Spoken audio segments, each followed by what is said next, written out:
दोस्तों, जीवन में घट रही कोई भी घटना या परिस्थिति अच्छी या बुरी नहीं होती।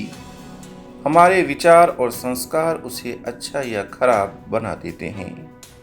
मतलब ये कि जीवन में जो भी हालात पैदा होते हैं उसे हम अपने अनुकूल या प्रतिकूल बना लेते हैं।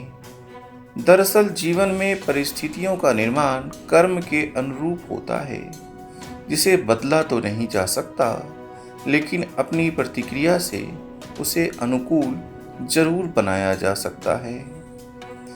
एक शहर की एक सच्ची घटना बताता हूँ, जहाँ एक भव्य मंदिर बन रहा था। सैकड़ों मजदूर काम में जुटे थे, पत्थर तोड़े जा रहे थे, मूर्तियाँ तराशी जा रही थीं, दीवारें बन रही थीं। पास से ही एक परदेसी भी गुजर रहा था, जो विश्राम के लिए थोड़ी देर वहां रुक गया। कुछ देर बाद उसने पत्थर तोड़ रहे एक मजदूर से पूछा कि मेरे मित्र क्या कर रहे हो। यह सुनकर उस मजदूर ने गुस्से से हथौड़ा नीचे पटक दिया, क्रोध से नजरें ऊपर उठाई, आंखों से मानो आग की लपटें निकल रही हों। उस मजदूर ने गुस्से में कहा कि अंधे हो क्या, दिखाई नहीं पड़ता? पत्थर तोड़ रहा हूं, ये भी पूछने और बताने की जरूरत है? ये कहकर वो फिर से पत्थर तोड़ने लगा। परदेसी बड़ा हैरान हुआ। उसे लगा कि ऐसा कुछ पूछा तो नहीं था, फिर भी उसको इतना गुस्सा क्यों आया। परदेसी आगे बढ़ा और पत्थर तोड़ रहे दूसरे मजदूर से पूछा कि मेरे दोस्त क्या कर रहे हो, लेकिन उसने कोई जवाब नहीं दिया, मानो कि कुछ सुना ही न हो। कुछ देर बाद उसने आंखें ऊपर उठाई, सुस्त, उदास और हारी हुई आंखें, जिनमें कोई ज्योति नहीं थी, कोई भाव भी नहीं था। बोला, क्या कर रहा हूँ? पत्नी के लिए, बच्चों के लिए रोजी रोटी कमा रहा हूँ। इतना कहकर उसने मायूसी के साथ फिर से पत्थर तोड़ना शुरू कर दिया। इसके बाद परदेसी तीसरे मजदूर के पास पहुंचा। वो भी पत्थर तोड़ रहा था, साथ में कोई गीत भी गुनगुना रहा था। परदेसी ने उससे पूछा कि मित्र क्या कर रहे हो? उस मजदूर ने आंखें ऊपर उठाई। उसकी आंखों से आनंद की आभा छलक रही थी। चेहरे पर संतुष्टि का भाव लिए उसने कहा कि भगवान के लिए मंदिर बना रहा हूँ। दरअसल कर्म से पैदा परिस्थिति में तीनों मजदूर पत्थर तोड़ने का काम ही करते थे, मगर कोई गुस्से में तोड़ता था तो कोई उदासी से और कोई आनंद के भाव से। क्रोध से पत्थर तोड़ने वाले के लिए ये सिर्फ पत्थर तोड़ना था।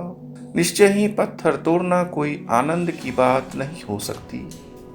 अगर वो स्वभाव से सारे जगत के प्रति क्रोध से भर गया हो तो इसमें कोई आश्चर्य भी नहीं।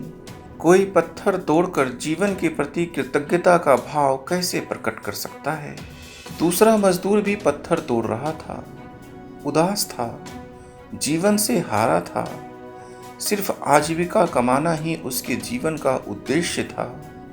ऐसा जीवन आनंद का उत्सव नहीं, बल्कि कर्तव्य का एक बोझ है, जिसे ढोते हुए जिंदगी खत्म हो जाती है।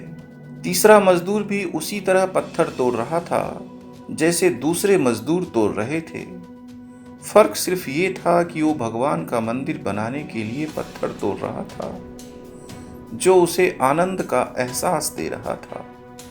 दरअसल जीवन वही हो जाता है जैसा हमारे भाव होते हैं। जीवन में वही होता है जिसके लिए हम उत्सुक और प्यासे होते हैं। जीवन बना बनाया नहीं मिलता, इसका सृजन करना होता है।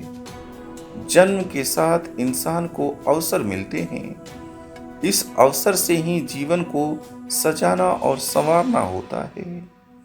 अक्सर लोग नादानी में इस अवसर को खो देते हैं, जबकि इसे आनंद उत्सव में बदला जा सकता है।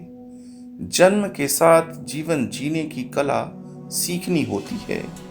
इस कला को अर्जित करना होता है। जो हाथ में नहीं है उसे भी हासिल किया जा सकता है। सुखी और सफल जीवन की कला सीखने के लिए इनर ट्रीटमेंट से जुड़िए, जहां गहरी ध्यान और दुर्लभ साधना के जरिए आप सहज ही अपने सोर्स से कनेक्ट होकर सब कुछ पा सकते हैं। आपके और आपके परिवार के स्वस्थ और सुंदर जीवन की कामना के साथ मैं अद्वैत आपकी अनंत ऊर्जा को प्रणाम करता हूँ। जय भारत, जय सनातन।